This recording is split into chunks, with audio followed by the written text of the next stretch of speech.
The rain had persisted for the better part of a week upon the ancient churchyard of Saint Mildred's by the sea, lending the venerable yews that perpetual air of virtuous dampness so characteristic of English ecclesiastical horticulture.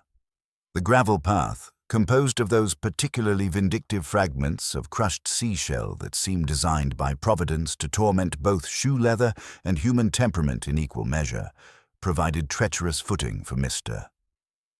Jonah Beals as he approached the chancel door with the determined stride of a man bearing grievous professional news. "Reverend Sir," announced Mr. Beals, having first performed that ritual stamping of boots which serves as both practical necessity and dramatic prelude in rural discourse. "There's been a grave dug where there was no call to dig one, and no proper edge to it neither."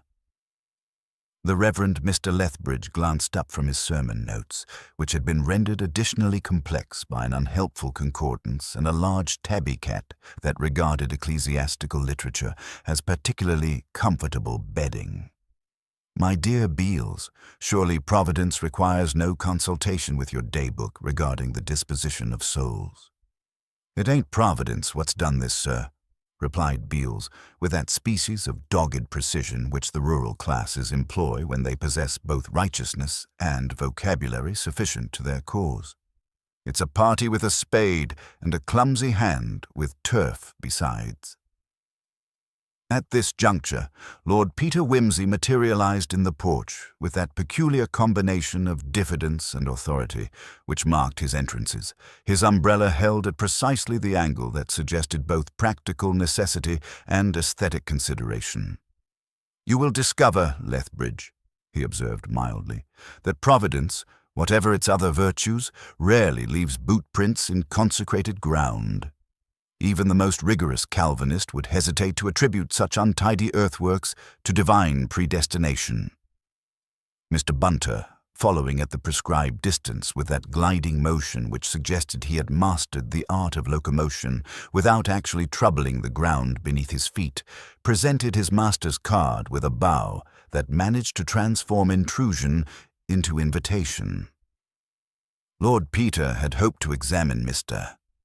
Ambrose Vale's collection of 17th-century songbooks at the Dower House, sir. However, there appears to be some small disturbance in the village which has delayed our appointment." "Vale?" Lethbridge set down his pen with the careful precision of a man interrupted in theological composition. "He maintains punctuality in all matters save those requiring his actual presence. A curious gentleman, given to correspondence with persons of questionable spiritual inclination. Then he possesses excellent training for immortality," Wimsey replied cheerfully. "But pray, what of this ambitious excavation that has so disturbed our good sexton's professional sensibilities?" They proceeded into the grey morning light, Beals leading with his spade held aloft like a banner of righteous indignation. The churchyard embraced the north side of the ancient building as though seeking shelter from the persistent sea winds, its familiar tapestry of weathered monuments and carefully tended graves presenting that air of ordered melancholy so beloved of English burial grounds. At the eastern end, one neat rectangle lay properly boarded and tarpaulined against the elements. "Mrs.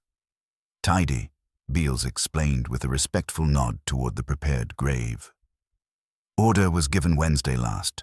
I dug her yesterday afternoon and set everything to rights. Proper-like." "And the unauthorized addition?" inquired Wimsey, his pale eyes surveying the scene with the calculating attention of a chess master contemplating an unexpected gambit. Beals halted beside the north wall, where ancient yews cast their deepest shadows, and the air carried that distinctive mixture of leaf mold and accumulated sanctity. There, where no official board marked the site, and no ecclesiastical authority had granted permission, the turf had been violated with an enthusiasm that far exceeded its skill. 2 rectangles of sod lay exposed, one folded back with the care of a reader marking his place, the other hastily replaced with all the finesse of a schoolboy concealing evidence of mischief. "Observe, my lord," said Beals, his professional pride clearly wounded. "I cut my turf even and square, laying each piece grass side up for proper preservation. But this here work. He gestured with obvious disgust at the slovenly replacement. Green side down on the far corner, and you can see where the poor daisies have been murdered for their pains. Lord Peter knelt beside the disturbed earth with that bird-like precision which invariably surprised those who expected aristocratic squeamishness. His long fingers explored the ragged edges with the delicate touch reserved for fine manuscripts and criminal evidence. Bunter, note the botanical massacre, and, more significantly, this curious smudge of soot upon the underside of the displaced turf. How remarkably domestic in its implications. Indeed, my lord, murmured Bunter, who had already catalogued both the soot and several other details which would prove significant in due course.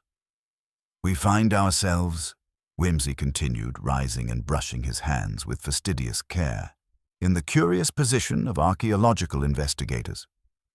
Beales, would you be so kind as to demonstrate the extent of this unauthorized excavation? The sexton drove his spade into the poorly replaced section with the grim satisfaction of a man proving his point. The turf yielded reluctantly, clinging like a guilty conscience to its inappropriate position. Beneath the surface, the dark earth showed clear evidence of recent disturbance, hastily refilled and inadequately concealed. What emerged from that impromptu excavation was a sleeve of fine wool, followed by a pale hand that wore a signet ring of obvious quality. Further careful work revealed the face of Mr. Ambrose Vale himself, wearing that expression of refined displeasure which suggests a gentleman interrupted in the midst of important correspondence. The songbook collection, Wimsey observed with gentle irony, appears to have been permanently withdrawn from circulation. The arrival of Police Constable Hedges occurred with that combination of official importance and personal bewilderment which characterizes rural law enforcement when confronted with actual crime. He surveyed the scene with the air of a man who had expected his morning to involve nothing more challenging than bicycle licensing and perhaps a domestic dispute over boundary hedges. Time of discovery? Wimsey inquired with the casual interest of a naturalist noting seasonal variations. Beales consulted some internal chronometer with the precision of a man whose life followed ecclesiastical rhythms.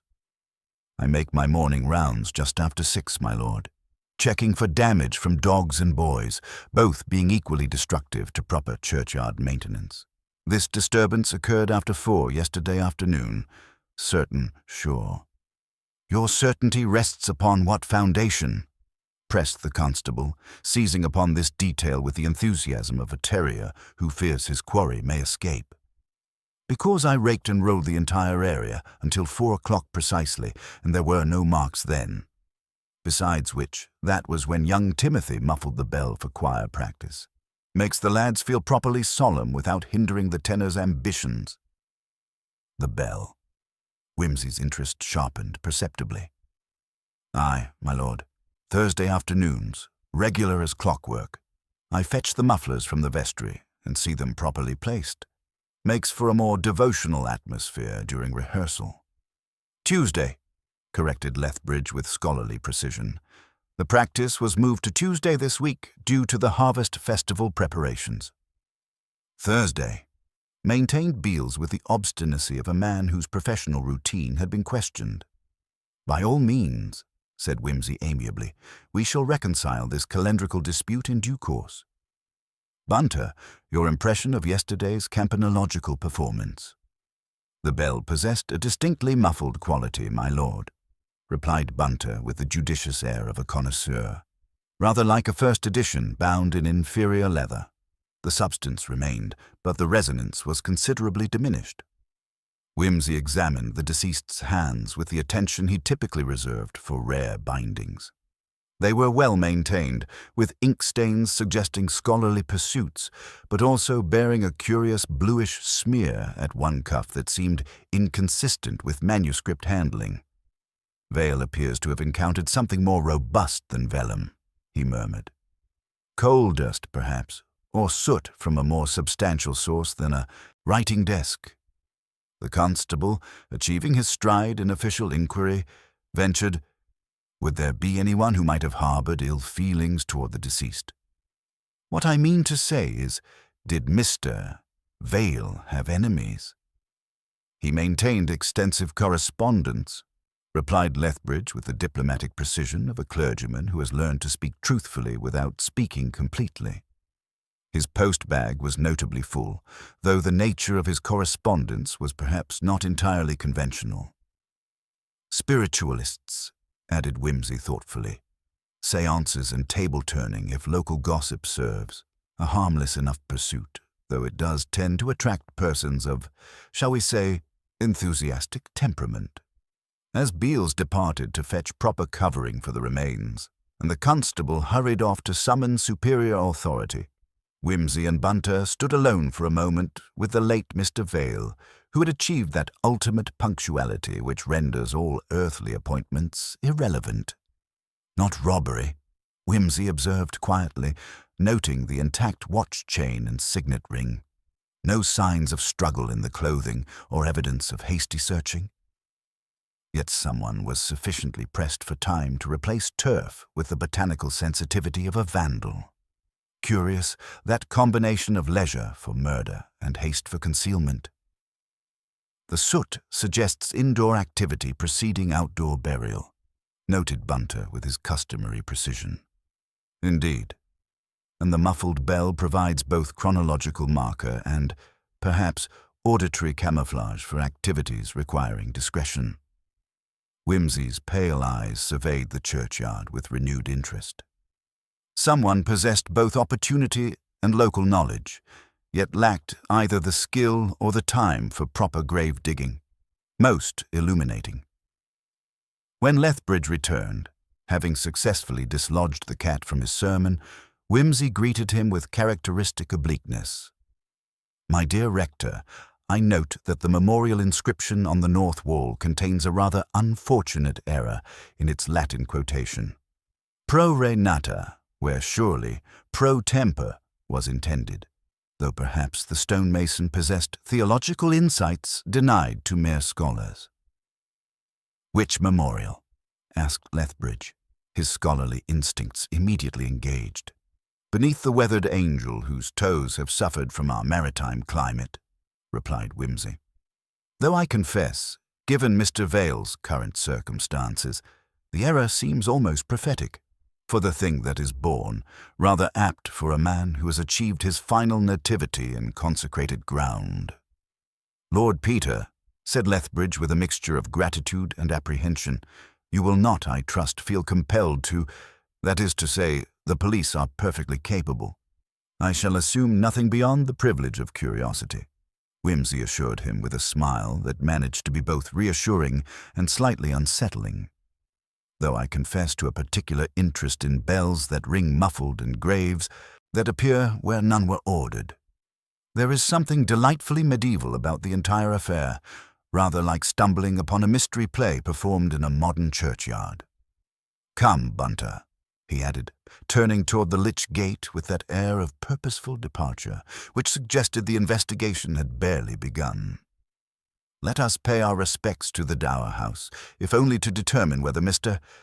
Vale arranged his manuscripts as untidily as his final resting place, and perhaps we shall discover why a gentleman devoted to 17th-century songbooks should meet his end with coal dust on his cuffs and daisies murdered for his concealment." "Very good, my lord," replied Bunter, falling into step with the practiced ease of long association. As they departed, the muffled sound of Saint. Mildred's bell began to toll the hour, its voice thick and strange in the morning air, as though the very bronze were complicit in whatever secrets lay buried beneath the turned turf of the ancient churchyard.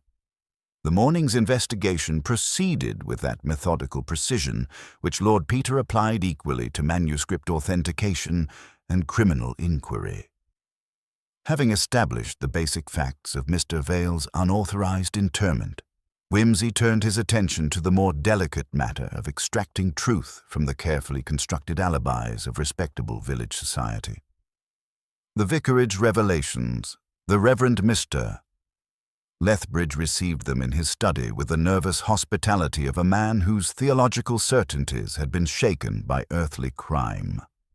The room possessed that particular ecclesiastical atmosphere of leather bindings and accumulated piety, though the large tabby cat had resumed its proprietary claim to the sermon notes with feline indifference to human mortality. "Most distressing," Lethbridge began, his hands fidgeting with a paper knife. Mr. Vale was a quiet gentleman, devoted to his scholarly pursuits. I cannot imagine who would wish him harm. Yet there seems some confusion regarding the bell practice, Wimsey observed mildly.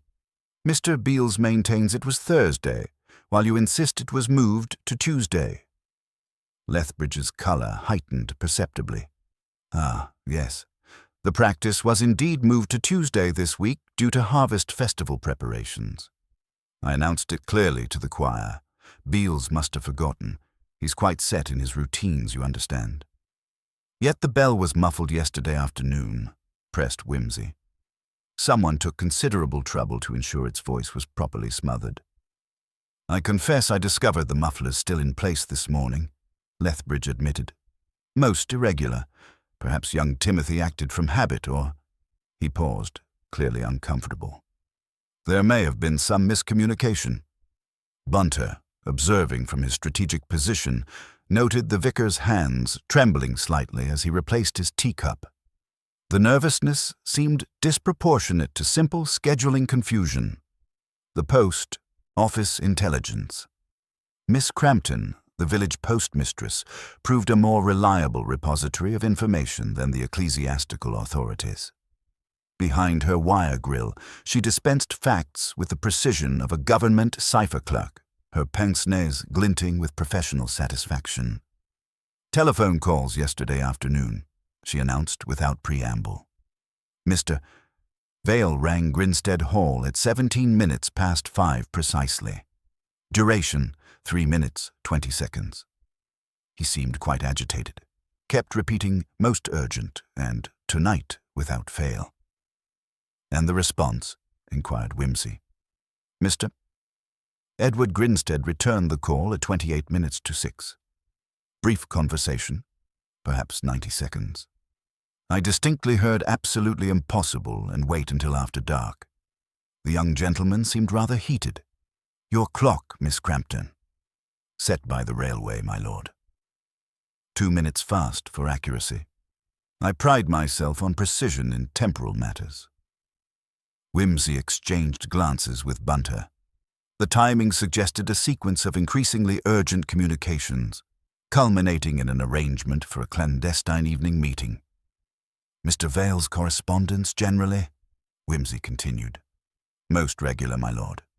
Daily letters from London publishers, occasional packages of manuscripts. But recently," she lowered her voice conspiratorially, "there have been letters on expensive paper, violet stationery with a distinctive watermark. Posted from the hall, but not in the usual hand. Grinstead Hall Testimonies." The hall itself presented that facade of genteel respectability which often conceals the most interesting domestic complications. Chard, the butler, received them with the glacial courtesy reserved for unexpected visitors who might prove either beneficial or troublesome. Mr. Edward took the telephone call in the library, he confirmed. Seemed displeased by the conversation. Afterward, he instructed me that no visitors were to be admitted after dinner without express permission. Mrs. Manwaring, the housekeeper, provided additional details with the comfortable authority of a woman who had observed family secrets for decades without feeling compelled to judge them. "Lady Grinstead retired early with a headache," she reported. Mr. Edward spent the evening in the billiard room. The house was quite settled by 9 o'clock. "Your staff movements?" asked Wimsey. Polwarth, the undergardener, was tending the greenhouse boiler until well past 6. The wind had shifted, requiring additional stoking. He mentioned the smoke was drawing poorly, something about the flue needing attention. Edward Grinstead himself appeared with the defensive manner of a young man who suspected his explanations would be found inadequate. His clothes bore traces of chalk from the billiard table, but Whimsy noted a curious bluish smear on one cuff that seemed inconsistent with recreational pursuits. Mr. Vale was becoming rather persistent about some nonsense regarding the parish records, Edward explained. I simply told him to postpone his visit until a more convenient time. Yet your phrasing suggested urgency. Wait until after dark, Whimsy observed. A figure of speech, nothing more. I meant after dinner, when the household had settled for the evening. The sexton's additional evidence. Returning to the churchyard, they encountered Beales completing his morning duties with the methodical thoroughness that characterized his approach to sacred ground maintenance. His professional pride remained wounded by the discovery of amateur excavation in his domain. I heard footsteps on the gravel path around 9:30, he reported. Thought it might be courting couples using the churchyard for privacy. Happens more than the Reverend likes to acknowledge. But the steps stopped near the north wall, right where we found the disturbance. One person or more? Asked Bunter. Difficult to say. The gravel speaks different depending on weight and purpose. But whoever it was knew the path well enough to navigate in darkness. As they departed St. Mildred's, Whimsy paused beside the ancient lich gate, his pale eyes surveying the scene with renewed interest. The morning's interviews had revealed a pattern of nervous alibis, contradictory timing, and carefully concealed agitation that suggested Mr. Vale's death was neither random nor impulsive. Bunter, he murmured, we have discovered that our scholarly victim maintained urgent correspondence with persons unknown, arranged clandestine meetings despite official discouragement, and met his end at precisely the moment when church bells were muffled and greenhouse boilers required unusual attention. Most illuminating. Indeed, my lord. The coincidence of timing suggests careful planning rather than spontaneous violence. Precisely. Someone possessed both intimate knowledge of village routines and sufficient desperation to risk murder rather than exposure. Now to examine Mr. Vale's papers, assuming, of course, that his study has not been subjected to the same editorial attention as his final resting place. The Dower House study presented that particular species of scholarly disorder which suggests interrupted contemplation rather than violent struggle.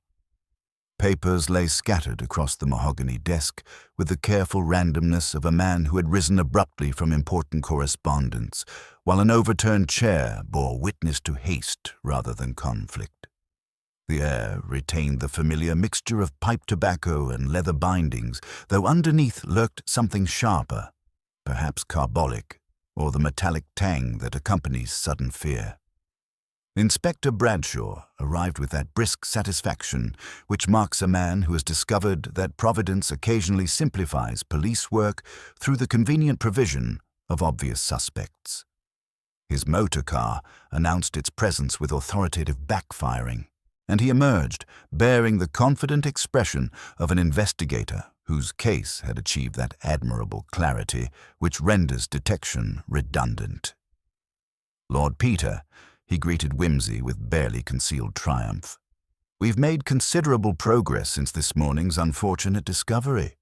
2 suspects with overwhelming motive, both possessing intimate knowledge of Mr. Vale's habits and unrestricted access to the churchyard. Indeed, Whimsy's tone suggested polite interest rather than enthusiasm. The mystery has achieved that mathematical precision which transforms criminal investigation into simple arithmetic. Precisely so. The difficulty lies merely in determining which suspect actually wielded the spade, though further inquiry will undoubtedly resolve that minor detail. The first candidate emerged from inquiries at the King's Head, where bitter ale and loose tongues had revealed a tale of professional grievance and violent disposition. Thomas Wickham, formerly employed as under-gardener at the Dower House, had been dismissed 3 weeks previous, following what the inspector's notes diplomatically termed incidents of insubordination and threats against his employer's person. Wickham made his feelings abundantly clear to anyone willing to listen, Bradshaw reported with satisfaction. Swore he'd see Mr. Vale planted proper before settling accounts. The exact phrase witnessed by no fewer than 4 patrons of the public house. The evidence against Wickham possessed that compelling simplicity which appeals to overworked constabularies. His dismissal had followed a heated dispute over wages and working conditions, during which he had threatened to dig a grave deep enough for gentlemen who dismissed honest workers without proper notice. His landlady confirmed that he had departed his lodgings around 9 o'clock the previous evening, muttering about urgent business that could not await morning light. Previous conviction for assault, Bradshaw continued, consulting his notebook. Struck a fellow laborer with a mattock during a wages dispute last summer. The victim required medical attention. Wickham's hands show fresh cuts and scratches consistent with hasty spade work, and his boots carry unmistakable traces of churchyard soil mixed with those distinctive shell fragments. More damning still, Wickham had been observed lurking near Saint Mildred's on several recent evenings, apparently conducting reconnaissance of the grounds. His explanation that he was merely taking evening air along the coastal path seemed inadequate when weighed against his documented threats and obvious animosity toward his former employer. The second suspect provided equally compelling motivation, though of a more refined variety. Stephen Vale, the deceased's nephew and sole heir, had arrived from London on the previous afternoon's train, claiming urgent family business that could not be conducted through correspondence. Deep in debt, too, bookmakers, tradesmen, and considerably worse, Bradshaw explained. His uncle's death inherits him the dower house, its contents, and sufficient income to resolve his immediate difficulties. The will was executed last month, witnessed by Mrs. Ransom and Beales, leaving everything to Stephen with the exception of a modest annuity for the housekeeper. Stephen's circumstances provided textbook motivation for familial murder. His position as clerk in a Chancery Lane firm was threatened by gambling debts that exceeded his annual salary, while his creditors had grown increasingly insistent regarding settlement. Letters discovered in his London lodgings revealed the desperate straits of a man whose expensive tastes had outstripped his modest income by a considerable margin. The timing proves particularly damaging, Bradshaw continued. Stephen claims he spent yesterday evening at the King's Head, playing cards with local gentlemen. However, the landlord recalls him departing around 8:30, saying he had family matters requiring immediate discussion with his uncle. When produced for questioning, Stephen Vale presented that combination of shabby gentility and nervous anxiety which characterizes the impoverished relative. His clothes bore the careful maintenance of a man who could not afford replacement, while his manner alternated between defensive pride and obvious apprehension. "I intended to visit Uncle Ambrose," he admitted, his voice carrying the hollow quality of inadequate explanation.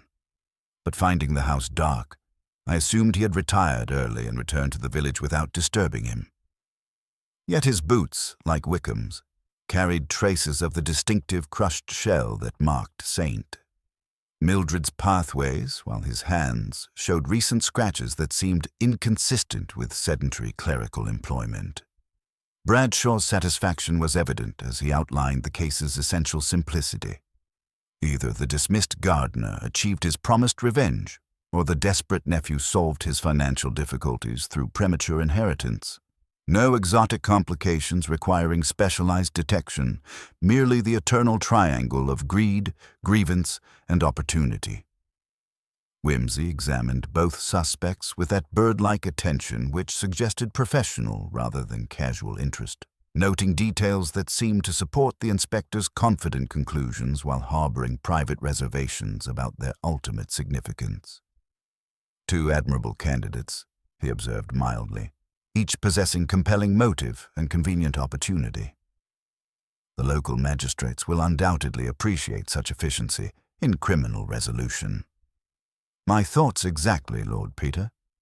We should have charges filed by tomorrow morning. Sometimes the obvious answer proves correct. Not every crime requires elaborate detection when simple motives produce simple murders." As they departed the dower house, Whimsy remained thoughtfully silent, his mind occupied with those nagging inconsistencies that distinguished genuine mysteries from convenient solutions. The inspector's confidence was understandable, even admirable, but experience had taught Lord Peter that when criminal cases appeared too perfectly arranged, the arrangement itself often provided the most significant clue to the truth. "Come, Bunter," he said finally. "Let us examine those bell ropes with renewed interest. I suspect we shall discover that obvious solutions, like obvious suspects, often serve primarily to obscure the genuinely significant facts." While Inspector Bradshaw departed to formalize charges against his conveniently obvious suspects, Lord Peter lingered at St. Mildred's with that air of distracted contemplation which invariably preceded his most penetrating observations. The inspector's confidence in simple solutions had merely served to sharpen Whimsy's inherent skepticism regarding cases that resolved themselves with such administrative tidiness. "Bunter," he announced, approaching the ancient bell tower with renewed purpose, "I find myself consumed by a profound curiosity regarding the precise methodology of ecclesiastical acoustics. The art of silencing a church bell, one might say, represents a fascinating intersection of mechanical ingenuity and criminal necessity." The tower door yielded reluctantly to their intrusion, its hinges protesting with the indignation of disturbed antiquity. In the ringing chamber above, Whimsy examined the bell ropes with the attention he typically reserved for rare manuscripts, his pale fingers testing the tension and exploring the muffling apparatus with expert precision. "Observe, Bunter," he murmured, lifting a section of thick felt padding. "These mufflers have been arranged with considerable expertise. The knots are sailors' work, reef knots and clove hitches rather than the simple loops favored by choir boys." Young Timothy Hedges, summoned from his duties, confirmed what Whimsy had begun to suspect. "I never touched them mufflers yesterday, my lord," the boy insisted, his voice cracking with adolescent earnestness. "Mr. Beals said as how there weren't no practice on account of the Harvest Festival being moved to Tuesday. Yet someone possessed both the knowledge and the necessity to ensure yesterday evening's activities proceeded without unwelcome acoustic advertisement," Whimsy observed. "The positioning suggests familiarity with campanological principles, not the work of a casual intruder." Their investigation continued at Grinstead Hall's extensive greenhouse complex, where the cast-iron heating system had apparently required unusual attention during the mild September evening. Polwarth, the under-gardener, received them with the resigned air of a man whose professional competence had been questioned by circumstances beyond his control. "Boiler were drawing poorly," he explained, his hands still bearing the telltale stains of his labors. "Wind were steady from the southwest, but the flue kept backing up something dreadful. Had to rake the firebox twice and clear the chimney with an iron rod." Whimsy examined the heating apparatus with the thoroughness of a man contemplating similar domestic improvements. The coal consumption appeared excessive for the season, while soot deposits extended well beyond the immediate vicinity of the boiler itself. "The duration of your remedial efforts?" he inquired with apparent casualness. "Well past 9 o'clock, my lord.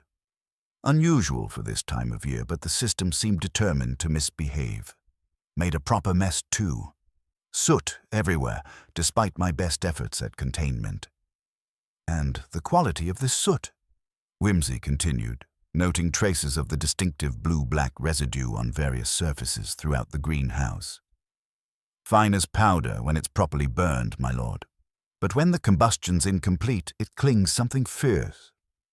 Gets into fabric, under fingernails, marks everything it touches." Returning to the churchyard, Whimsy engaged Mr. Beals in extensive discussion regarding the professional standards of turf extraction and replacement. The sexton's wounded pride provided a wealth of technical information regarding proper excavation techniques. "I cut my turf with a proper turfing iron, my lord," Beals explained with obvious satisfaction. "Clean, square edges, precisely 2.5 inches thick for proper root preservation. Always laid grass side up for optimal recovery." While our midnight horticulturist employed what sort of implement? Whimsy asked, examining the irregular edges of the disturbed plot.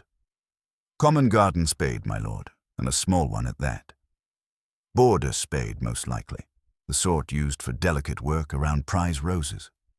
Left ragged edges and varying depths, amateur work, and hasty besides. The afternoon's domestic inquiries at Grinstead Hall revealed a household operating with the precision of a well-regulated timepiece, yet bearing subtle signs of recent disruption. Mrs. Manwaring, the housekeeper, provided detailed accounts of the evening's routine with the authority of long experience. Curtains drawn at 7, fires banked at 8, final rounds completed by 9:30, she recounted. Mr. Edward spent the evening in the billiard room until 10:15, when he rang for Chard to extinguish the lamp. Your staff's movements during this period, Whimsy continued. Elsie completed the morning rooms. I attended to her ladyship's chambers, and Chard saw to the library, as usual. The household was properly settled by 9 o'clock. Whimsy noted with interest that Chard's customary white gloves bore faint traces of that distinctive blue-black residue, while a small silver salver had been removed from its usual position for what Mrs. Manwaring diplomatically termed routine polishing. As evening approached, Whimsy paused beside the lich gate, his mind clearly occupied with connections that remained invisible to less penetrating observation. The day's seemingly irrelevant inquiries had revealed a pattern of coordinated deceptions. Muffled bells to mask sound, overheated boilers to explain soot, and disrupted routines to provide alibis. Tomorrow, Bunter, he observed with quiet satisfaction, we shall examine the precise chronology of telephone calls and travel times. I suspect we shall discover that obvious solutions, like obvious suspects, often serve primarily to obscure the genuinely significant facts. Very good, my lord, replied Bunter, who had already catalogued several details that would prove illuminating in due course. The following morning discovered Lord Peter armed with a pedometer, Bunter bearing a stopwatch, and both gentlemen possessed of that methodical determination which transforms criminal investigation into applied mathematics. The inspector's convenient suspects would require not merely motive and opportunity, but the practical ability to accomplish murder, burial, and alibi construction within the available temporal framework. We shall begin, Whimsy announced, positioning himself at the Dower House gate, by establishing the physical realities which govern human movement through our pastoral landscape. Time, unlike human testimony, possesses the admirable quality of mathematical precision. From the Dower House to St. Mildred's churchyard, the direct path measured precisely 437 yards. At a brisk walk, Bunter ticking off seconds with military precision, 9 minutes and 15 seconds. At a more cautious nocturnal pace, allowing for darkness and the necessity of avoiding observation, 11 minutes minimum. The route required navigation around the mill pond and through a kissing gate that would announce any passage with audible evidence. Now for our telecommunications intelligence, Whimsy continued, consulting his notes. Miss Crampton's records, maintained with the precision of a government cipher clerk, revealed the evening's crucial communications. Vale's call to Grinstead Hall at 17 minutes past 5. 3 minutes, 20 seconds duration. Edward Grinstead's response at 28 minutes to 6, 90 seconds of what Miss Crampton diplomatically termed heated discussion. The post office yielded additional revelations under renewed scrutiny.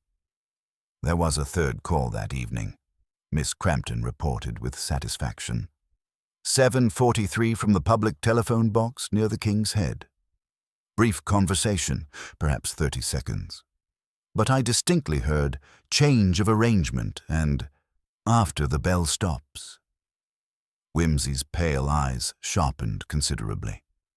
Your certainty regarding the calling location? The public box produces a distinctive echo, my lord. 17 years of operating this exchange develops one's ear for such variations.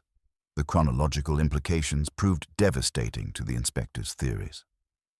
Stephen Vale claimed presence at the King's Head until 8:30. Yet the 7:43 call suggested coordination with unknown parties at precisely the moment when his public house alibi could provide verification. From Grinstead Hall to the churchyard measured a 15-minute walk, or 5 minutes by bicycle along the winding lane. The hall to the Dower House required 20 minutes on foot. These distances, when measured against the established telephone times, created impossible intervals for the supposed perpetrators. Consider Stephen Vale's claimed timeline, Wimsey observed, consulting Bunter's meticulous calculations. Departed the King's Head at 8:30, walked to the Dower House, 7 minutes by the direct route, found it dark, and returned immediately. Yet his boots carried churchyard shell fragments, and Mrs. Crimp observed him returning, hot and flurried, at 10:20, requesting cold beef before settling for bread and pickles. The mathematical impossibilities multiplied under examination. Thomas Wickham's landlady confirmed his departure at 9 o'clock precisely, but his return within 15 minutes, complaining that his appointment had been postponed. The timing suggested he had indeed ventured toward the churchyard, but returned without accomplishing whatever mission had drawn him into the evening air.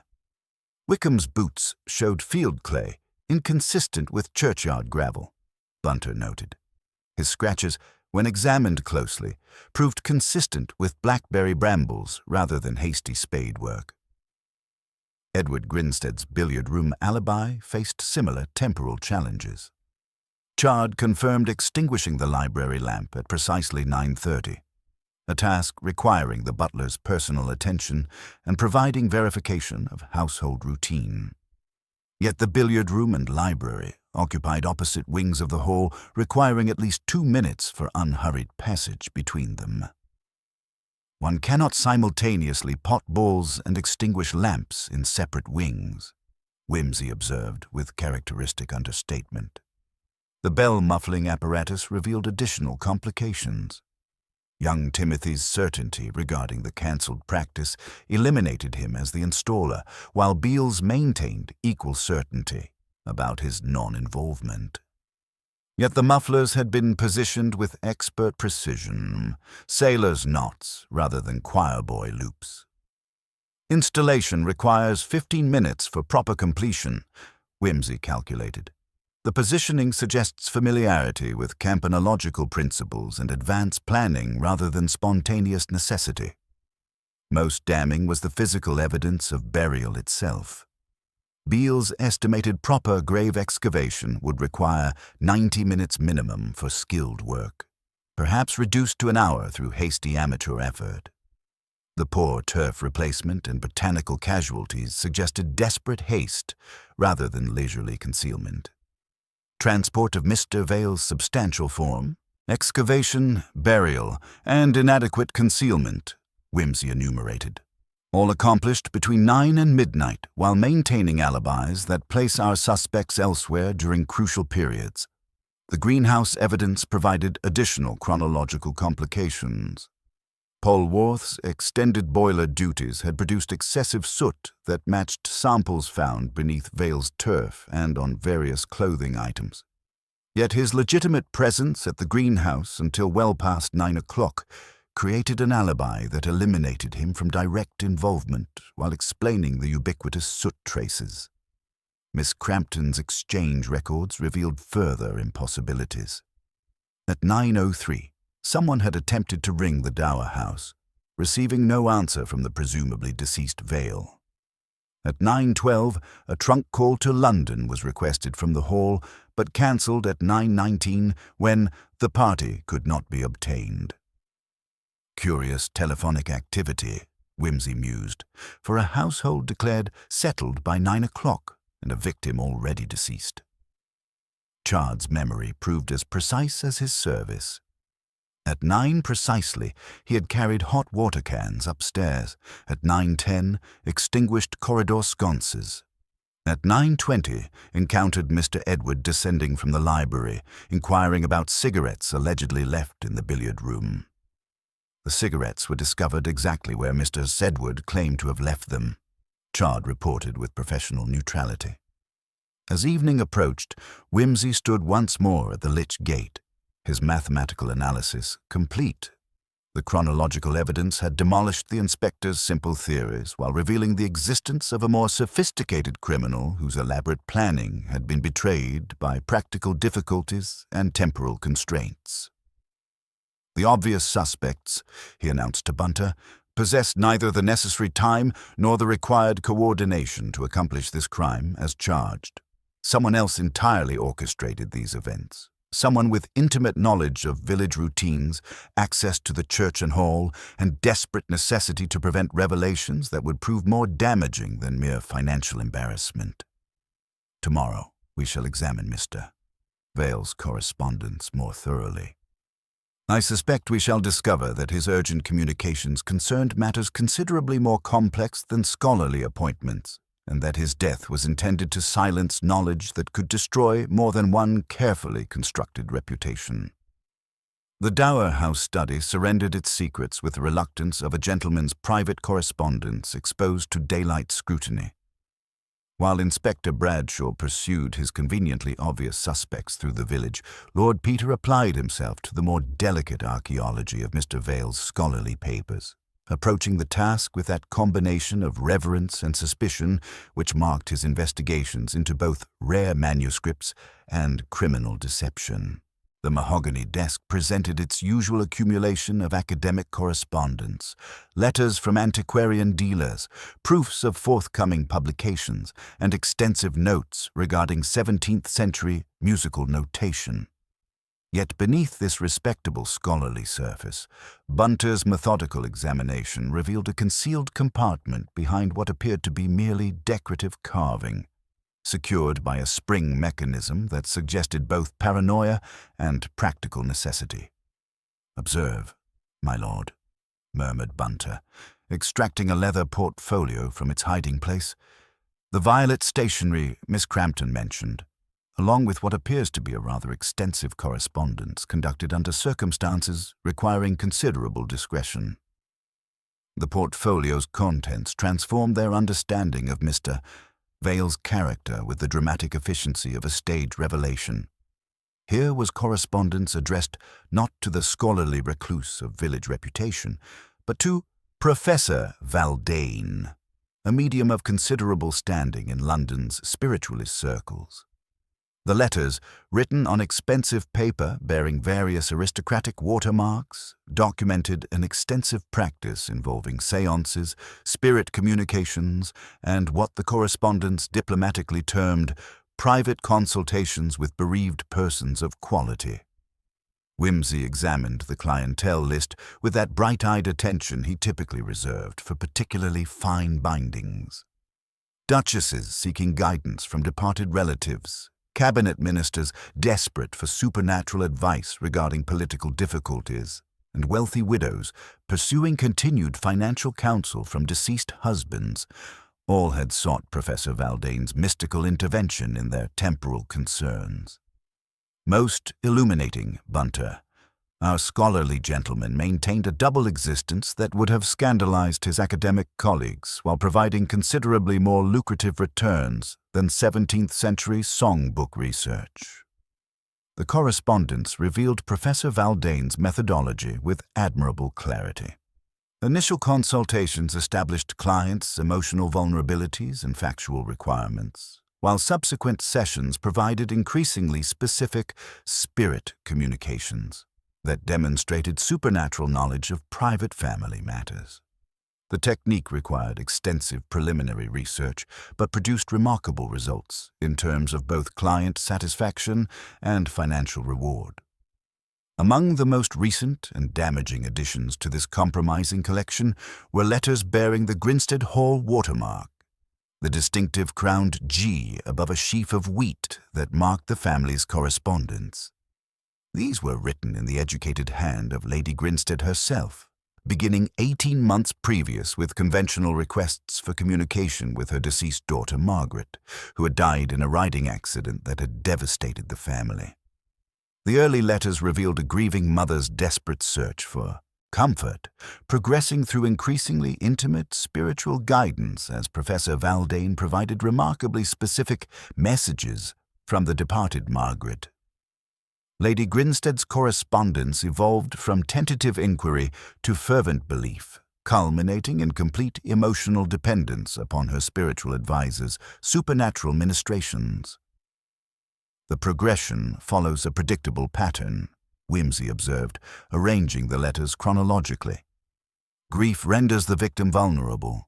Authentic research provides convincing spirit knowledge, and gradually the supernatural guidance extends to temporal matters, requiring financial consideration. Lady Grinstead had confided details of family finances, her son Edward's gambling difficulties, and her own emotional struggles in language suggesting complete trust in Professor Valdane's discretion. More dangerously, she had revealed information regarding certain irregularities in her late husband's business dealings that could prove devastating if disclosed to inappropriate parties. The most recent correspondence, however, struck an entirely different tone. Letters from the past month revealed Lady Grinstead's growing suspicion that her spiritual communications might be less than authentic. She wrote of disturbing inconsistencies in Margaret's messages and concerns regarding the nature of our correspondence that suggested awakening doubt about Professor Valdane's supernatural credentials. The final letter, dated merely 3 days before Vale's death, revealed the crisis that had precipitated murder. Lady Grinstead wrote with cold precision about evidence of deliberate deception and demanded immediate return of all her correspondence, along with cessation of their arrangement. She specifically mentioned her intention to expose this fraudulent exploitation of maternal grief unless her demands were met within 48 hours. Professor Valdane's draft response, discovered among his papers, abandoned all supernatural pretense. He had written with calculated menace about the considerable interest her letters would generate among persons concerned with the Grinstead family's private affairs. While stopping short of explicit blackmail, the letter made clear that Lady Grinstead's spiritual confidences could be transformed into weapons against her family's reputation and social standing. A locked drawer yielded additional evidence of systematic exploitation. Detailed notes regarding various clients' psychological vulnerabilities, newspaper clippings that had enabled his supernatural knowledge, and photographs of séance participants in states of emotional transport. Lady Grinstead appeared in several images, her face bearing the transported expression of complete spiritual conviction. Blackmail disguised as supernatural comfort, Wimsey concluded with distaste. Our gentleman scholar had discovered that grief provides excellent leverage for financial extortion, particularly when combined with authentic family secrets and the threat of social exposure. The telephone records gained new significance in this context. Vale's urgent call to Grinstead Hall had concerned not scholarly appointments, but escalating blackmail demands. Edward's heated response suggested family awareness of the threat, while his phrase, "wait until after dark," indicated desperate attempts to control both timing and witnesses to any confrontation. The motive becomes clear, Bunter. Someone decided that murder was preferable to continued extortion, but underestimated the complexity of concealing both crime and motive in a village where secrets travel faster than official investigations. As evening shadows lengthened across the study, Wimsey carefully restored the papers to their original positions. Tomorrow would bring revelations that would expose not merely a killer, but the elaborate web of deception that had made murder seem the only viable solution to an impossible situation. Involving reputation, family honor, and the desperate preservation of social standing in a world where scandal could destroy more completely than violence. Armed with knowledge of Professor Valdane's blackmail enterprise, Lord Peter returned to Grinstead Hall with the methodical precision of a scholar examining a palimpsest, aware that the most significant text often lay beneath the visible surface. The discovery of Vale's double life had transformed seemingly innocent household routines into potential elements of criminal conspiracy, requiring fresh examination of evidence previously dismissed as domestic trivia. Mrs. Mainwaring received them in the morning room with that combination of professional courtesy and barely concealed anxiety, which suggested awareness that her previous testimony might require uncomfortable revision. The housekeeper's earlier account of the evening's routine now demanded more precise scrutiny, particularly regarding those small disruptions that might indicate unusual activity within the supposedly settled household. "The silver salver from the sideboard," Whimsy began without preamble, his pale eyes surveying the room with renewed interest. "I understand it required emergency attention yesterday evening." Mrs. Mainwaring's composure faltered perceptibly, her hands fidgeting with the keys at her waist. "Yes, my lord. Chard discovered it had been marked. Soot, we believed, though how such contamination occurred in the morning room remained quite mysterious." "The timing of this discovery?" "Shortly after 9 o'clock, my lord." Chard was completing his final rounds when he noticed the marks. Most unusual, as the piece had been properly cleaned that very afternoon during regular maintenance. Bunter, observing with characteristic precision, noted the housekeeper's nervous gesture of adjusting her collar, a telltale sign inconsistent with routine domestic explanation. The silver salver's contamination gained new significance when, considered alongside the greenhouse boiler's mysterious malfunctioning and those ubiquitous soot traces that had appeared throughout the evening like breadcrumbs marking a criminal's path. Chard himself, when summoned, provided additional details with the mechanical precision of a man recounting carefully rehearsed testimony. His glacial composure remained intact, yet Whimsy detected subtle signs of strain beneath the professional facade. "The salver bore distinct fingerprints in the soot, my lord," Chard reported with butler-like neutrality. "Someone had handled it without proper regard for its condition. Your response to this contamination?" "Immediate removal for cleaning, naturally. Such carelessness cannot be tolerated in a properly managed household."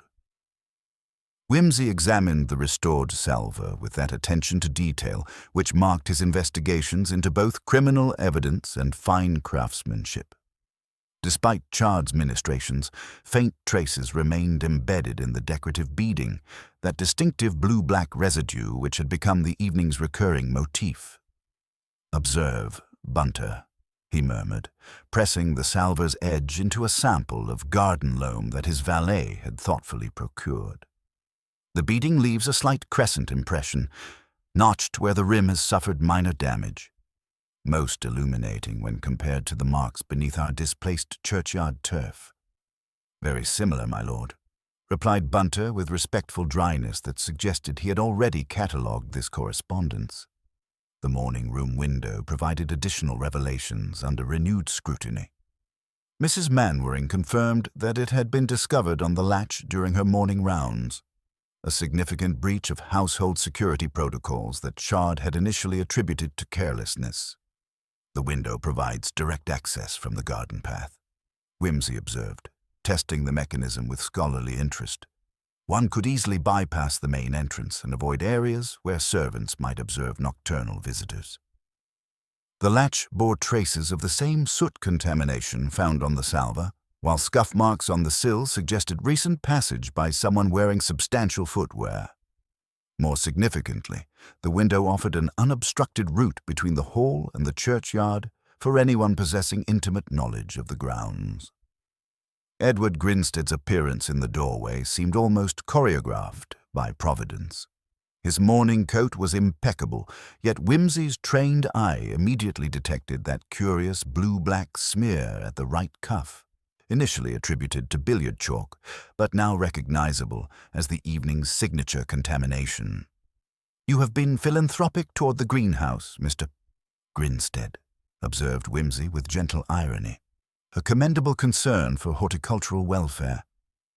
"I have not entered the greenhouse in a fortnight," Edward replied with defensive sharpness that suggested the accuracy of Whimsy's observation.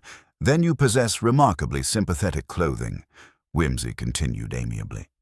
Polwarth's recalcitrant boiler produced soot of precisely this distinctive hue, indigo-tinged when combustion proves inadequate. Your cuff displays identical characteristics. The evidence coalesced with mathematical precision.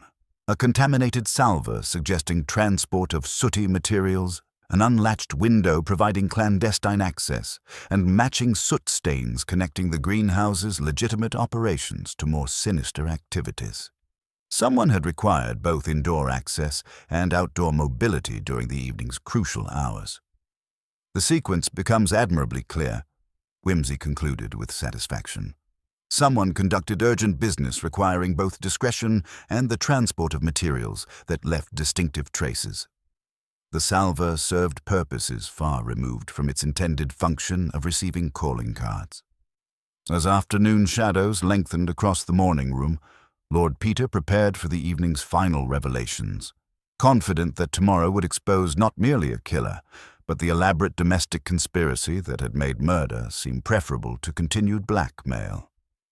That evening discovered Saint, Mildred's churchyard, transformed into an amphitheatre of criminal detection, with Lord Peter Whimsy as both director and principal performer in a drama that would expose the elaborate mechanics of murder. The assembled company, Inspector Bradshaw clutching his pocket watch with official skepticism, the Reverend Mr. Lethbridge murmuring prayers for propriety, Edward Grinstead pale beneath the moon, and various reluctant witnesses drawn by curiosity and apprehension, gathered with that mixture of fascination and dread which accompanies amateur theatricals conducted in consecrated ground. "Gentlemen," Whimsy announced with characteristic formality, his pale eyes surveying the scene with scholarly satisfaction, "we shall reconstruct Thursday evening's events with mathematical precision. Murder, like music, requires proper timing, and tonight we shall discover whether the performance could indeed have proceeded as advertised." The demonstration commenced at precisely 9 o'clock, with young Timothy Hedges positioned in the bell tower under Bunter's watchful supervision. At Whimsy's signal, the muffled bell began its subdued tolling, the bronze voice thick and strange as though the metal itself participated in conspiracy. The acoustic dampening proved remarkably effective. What should have carried across the village as authoritative announcement was reduced to a whisper that barely penetrated the churchyard walls. "Observe," Whimsy called to his audience, producing a spade from Beals's reluctantly surrendered collection, "how completely our muffled bell transforms excavation from public announcement to private whisper."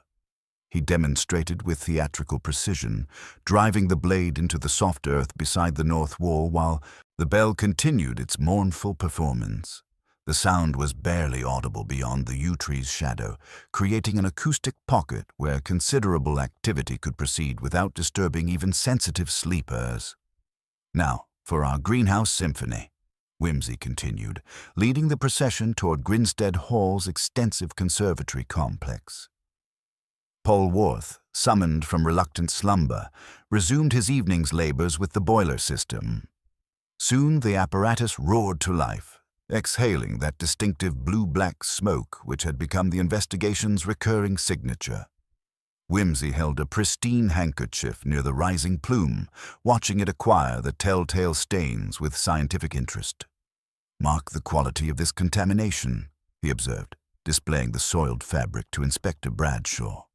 "Indigo-tinged when combustion proves inadequate, and possessed of remarkable adhesive properties. It clings to everything: fabric, skin, silver serving pieces."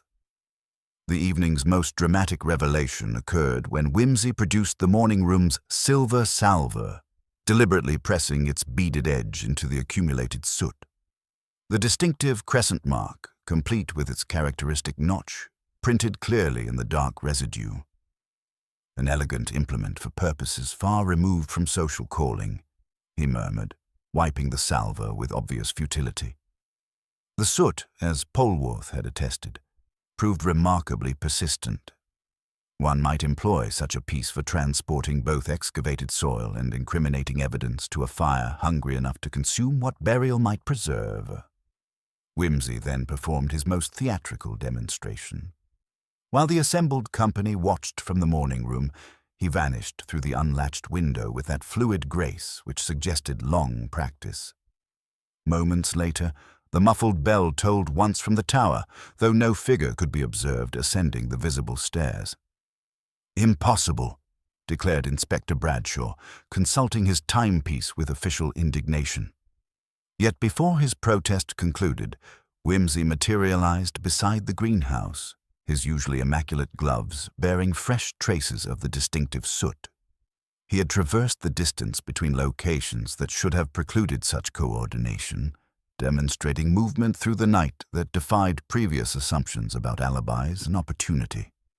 "The key to our mystery," he announced, producing a coil of rope with magician's flourish, "lies in understanding that architectural familiarity enables what appears supernatural.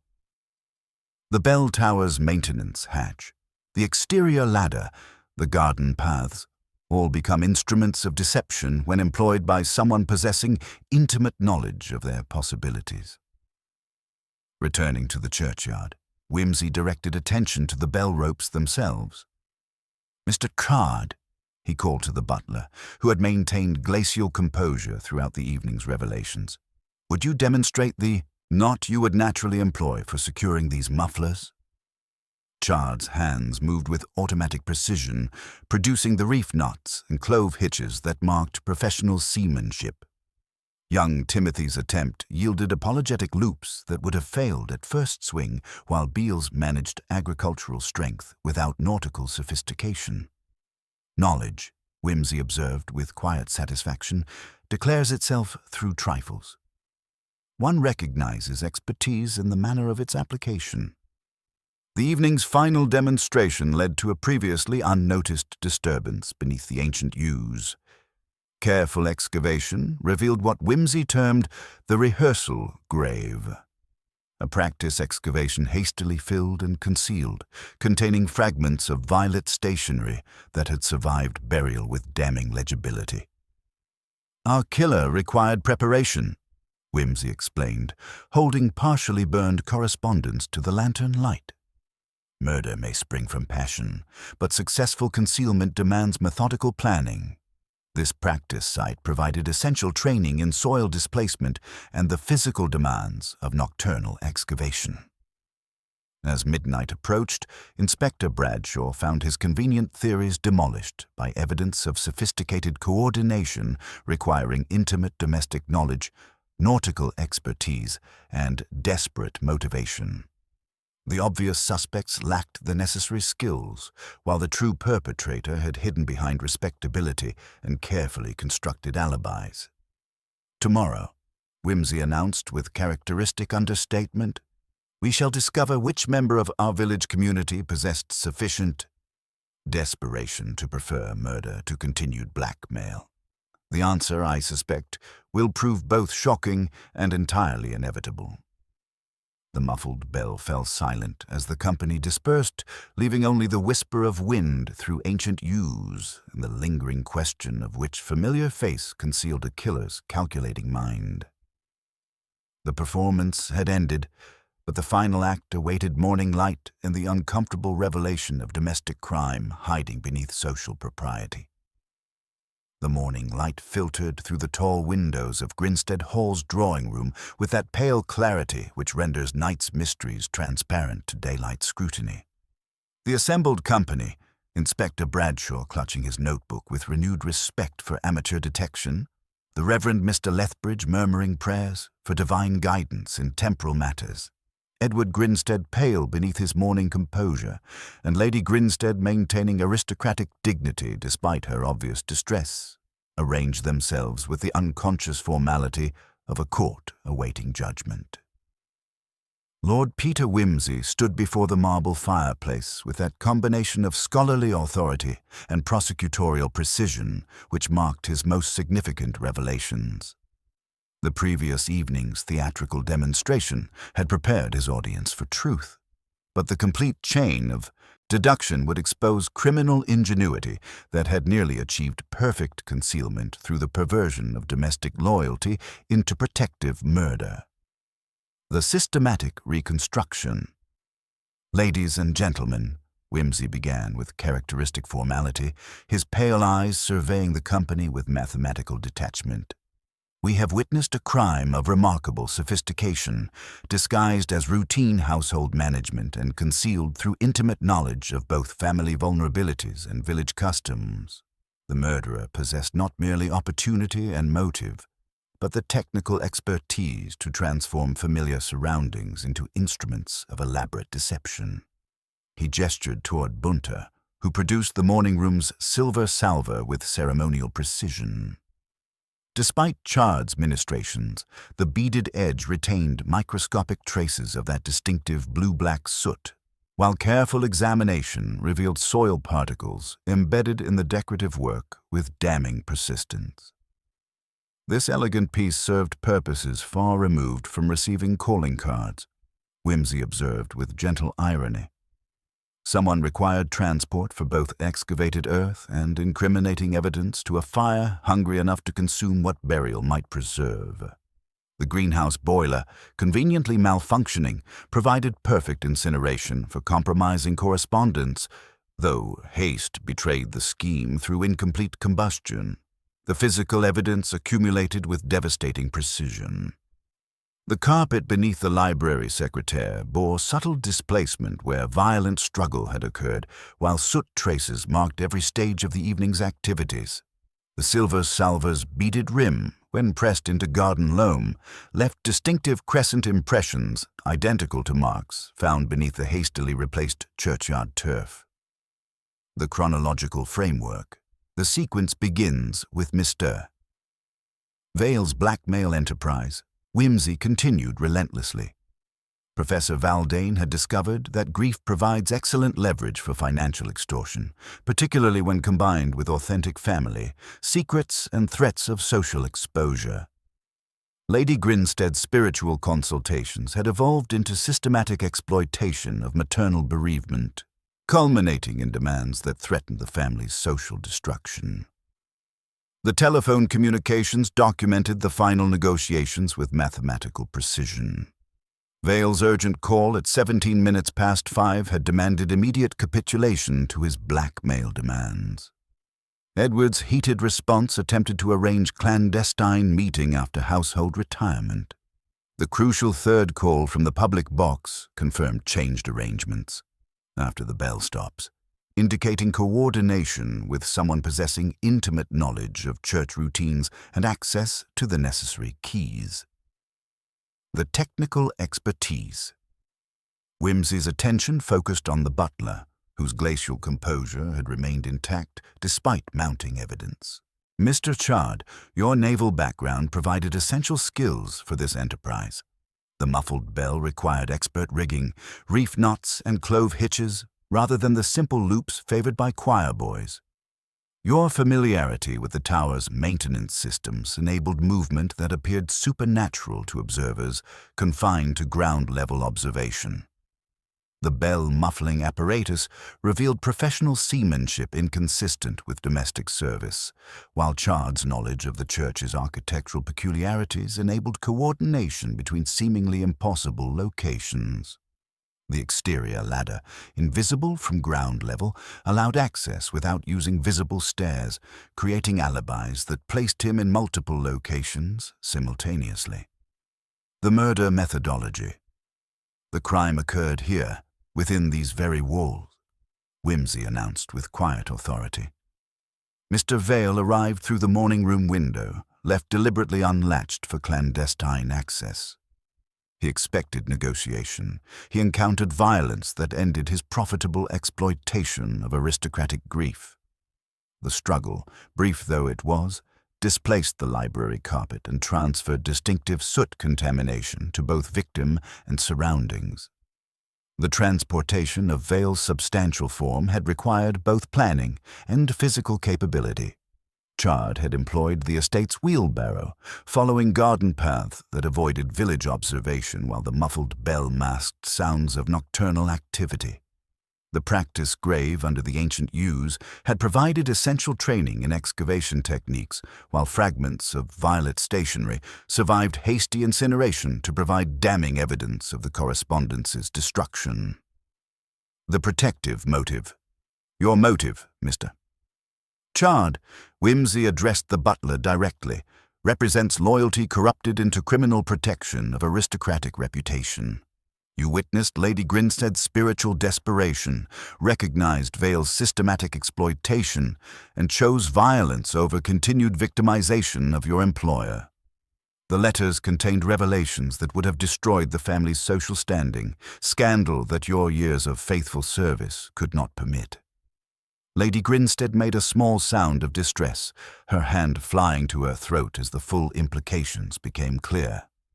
Edward half rose from his chair, his face contorted with mixture of anger and shame at his mother's victimization and his own unwitting participation in providing alibis for murder. The confrontation. Chard's composure finally cracked, revealing the calculating intelligence that had orchestrated Thursday evening's elaborate deception. His years of domestic service had provided intimate knowledge of family vulnerabilities, while his maritime experience supplied technical expertise for criminal coordination that had nearly achieved perfect concealment. I could not permit that creature to destroy her ladyship's reputation, he admitted with the dignity that had marked his domestic service. The blackmail threatened revelations that would have ruined the family's social standing. Murder seemed preferable to continued extortion of a grieving mother's spiritual desperation. The confession revealed desperate calculations of a man whose protective instincts had transformed into criminal action. Chard had witnessed the systematic exploitation of Lady Grinstead's maternal grief, recognized the escalating demands that threatened complete family destruction, and chosen violence as the only viable solution to preserve the household he had served with unwavering loyalty. The resolution. Inspector Bradshaw, recovering his official authority after the night's humbling education in detection methodology, performed the arrest with ceremonial precision that acknowledged both the crime's sophistication and the criminal's cooperative dignity. Chard submitted to custody with the same professional competence that had marked his domestic service, accepting consequences with maritime stoicism that transformed arrest into ritual sacrifice upon the altar of household preservation. As the company dispersed, Whimsy remained before the fireplace, contemplating the moral complexities that had transformed faithful service into protective murder. The case had revealed how domestic familiarity could enable sophisticated crime, while demonstrating that even perfect planning must yield to methodical detection and the persistence of physical evidence. "Come, Bunter," he said finally, turning toward the morning light that streamed through ancestral windows. "We have restored order to this pastoral mystery, though I suspect the village will require considerable time to reconcile its image of faithful service with the reality of loyalty corrupted into criminal protection. The most dangerous criminals, as we have discovered, often prove those whose motives we find most comprehensible." "Indeed, my lord," replied Bunter with characteristic precision, gathering the evidence that had exposed domestic tragedy masquerading as administrative convenience. Virtue perverted into vice creates the most tragic criminals of all. The formalities of arrest proceeded with ceremonial precision, yet Whimsy observed the subtle tremor in Chard's hands. Not fear of consequences, but the profound exhaustion of a man whose elaborate deceptions had finally achieved their inevitable conclusion. The butler's glacial composure, maintained throughout the investigation's most challenging moments, began to crack under the weight of irrefutable evidence and the detective's gentle but relentless pursuit of truth. "Before we proceed to official custody," Whimsy interjected with characteristic gentleness, "perhaps Mr. Chard would favor us with the complete truth regarding Thursday evening's events. The mechanics of murder have been established with mathematical precision, but the human motivations deserve equal consideration in the final accounting." Chard straightened with that automatic precision which marked decades of domestic service, his professional dignity intact despite circumstances that had transformed faithful retainer into confessed murderer. When he spoke, his voice carried the measured cadence of a man who had rehearsed this confession through sleepless nights of guilty contemplation. "Your deduction proves accurate in every particular, my lord," he began, with formal courtesy that seemed almost absurd under the circumstances. "I did indeed arrange Mr. Vale's death, though the full truth encompasses motivations more complex than simple protective loyalty. The confession emerged with devastating precision, revealing calculations that had transformed domestic familiarity into criminal opportunity. Chard had discovered Lady Grinstead's correspondence by accident, finding Professor Valdane's latest blackmail demands upon her escritoire. The contents revealed systematic exploitation of maternal grief by a man whose scholarly reputation concealed predatory instincts of remarkable sophistication. The creature threatened to publish intimate details of her ladyship's spiritual correspondence, Chard continued, his voice hardening with indignation that transcended personal consequences. £500 immediately, with monthly tribute thereafter, or he would expose her private communications to scandal sheets that would transform maternal bereavement into public entertainment. Lady Grinstead made a small sound of distress, her aristocratic composure finally crumbling under revelation of her victimization's full extent. Chard's protective glance toward his employer revealed the profound loyalty that had motivated murder while simultaneously destroying the household harmony it had sought to preserve. The meeting was arranged for 9:30 through that final telephone call, Chard admitted with mechanical precision. Vale entered through the morning room window, expecting negotiation. Instead, he encountered justice administered through methods he had not anticipated. The confrontation was brief. His scholarly frame proved no match for maritime strength when righteousness provided the motivation. The butler's composure cracked further as he described the violence that had occurred beside the library secretaire, displacing carpet and transferring soot contamination that would later provide crucial evidence. His voice carried the hollow quality of a man reliving desperate moments when careful planning had yielded to protective fury. "I had prepared extensively for concealment," he continued with professional pride that seemed grotesquely inappropriate under the circumstances. The practice grave under the yews provided essential training, while the muffled bell ensured acoustic concealment. The greenhouse boiler consumed most of the correspondence, though haste prevented complete destruction of evidence. Whimsy noted the deeper pain that animated Chard's confession, not merely professional loyalty, but personal understanding of grief's devastating power. "You recognized Lady Grinstead's spiritual desperation because you had experienced similar loss yourself," he observed with gentle insight. Chard's rigid control finally shattered completely. "I had a daughter, my lord. Influenza took her in Portsmouth 20 years past. I know the shape grief makes in a house, how it transforms rational persons into desperate seekers of impossible comfort. To witness that creature's systematic exploitation of maternal bereavement, it was an affront I could not tolerate. The revelation transformed the crime from simple protective murder into something approaching tragic nobility. Chard had acted not merely from professional duty, but from profound empathy with suffering he had personally endured. His loyalty had been corrupted into criminal action when conventional protection proved inadequate against sophisticated psychological manipulation. The North Wall was chosen deliberately, Chard concluded with bitter irony. It is the place of shame, where those denied society and prayer traditionally rest. He traded in grief as others trade in flesh. He deserved no place among honest folk. I meant no desecration of consecrated ground, merely appropriate judgment.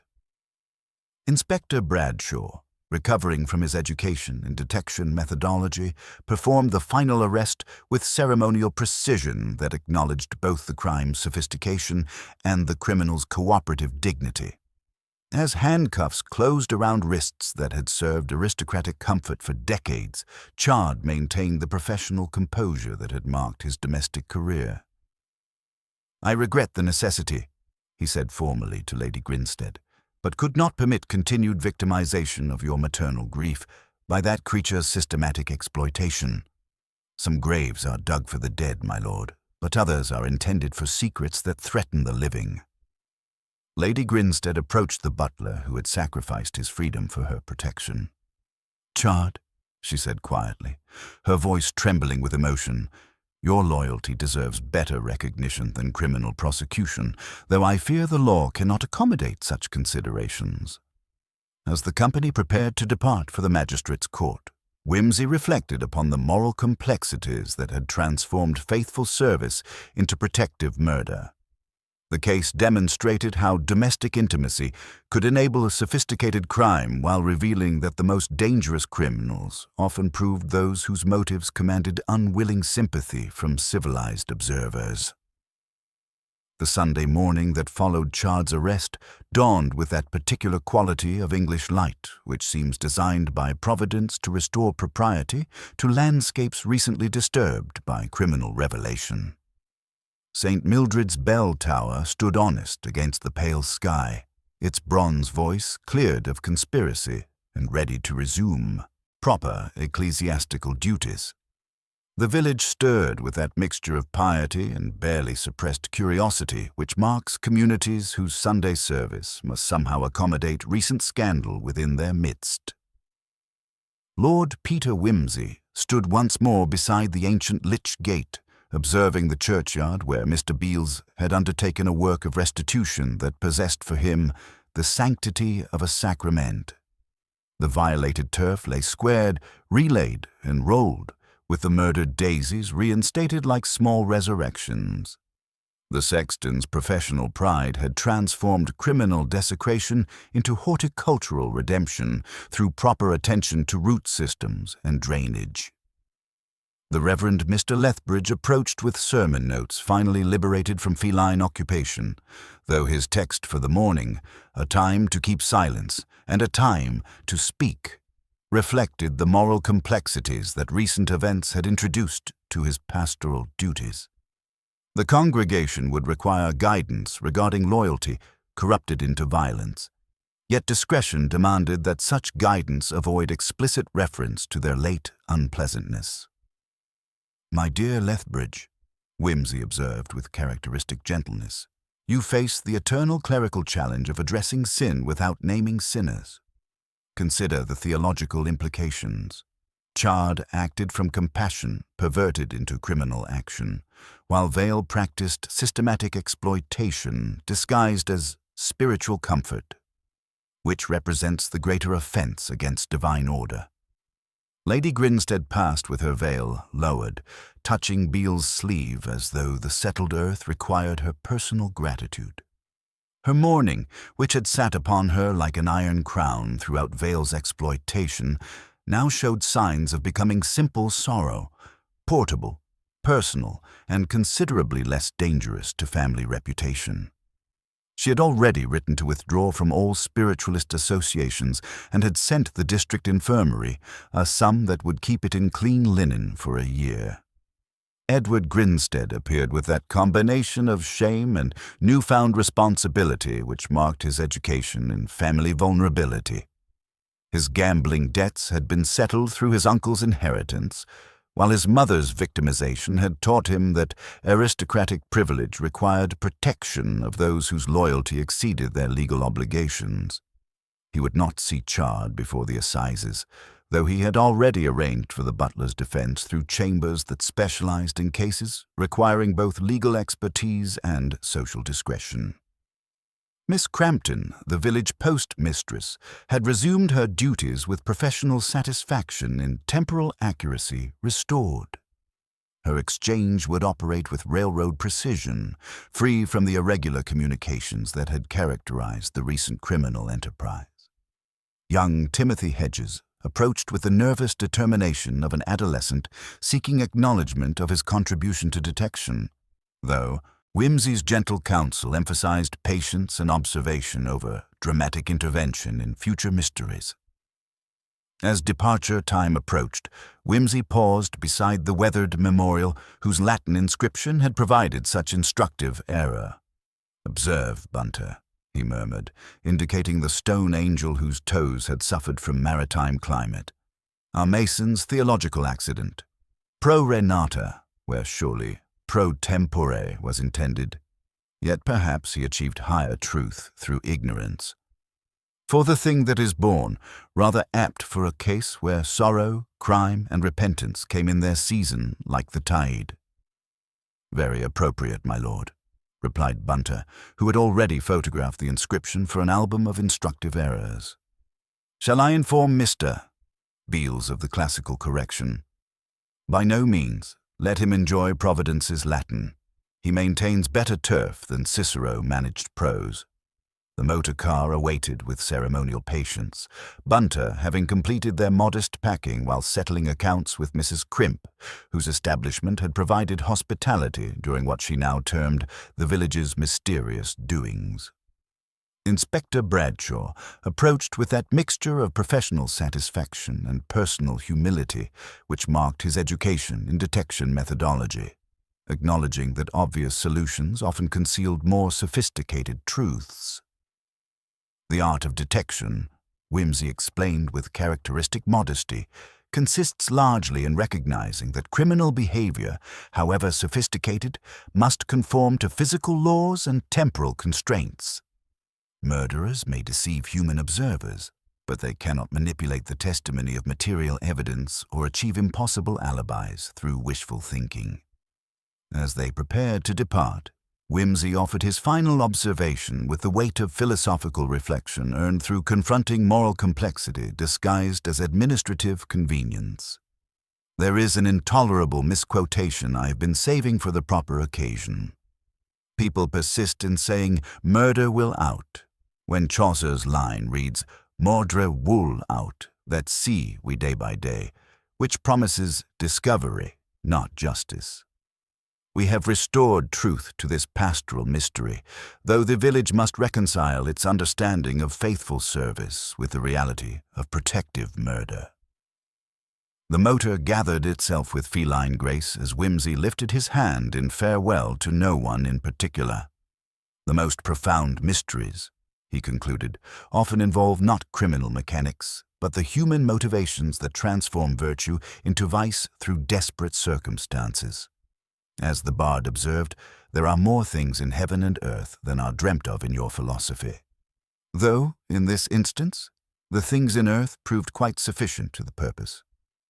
St. Mildred's bell began its honest tolling as they departed, leaving behind a community forever changed by revelations that domestic familiarity could enable sophisticated crime, while proving that even admirable motivations might generate tragic consequences when conventional solutions proved inadequate to extraordinary circumstances.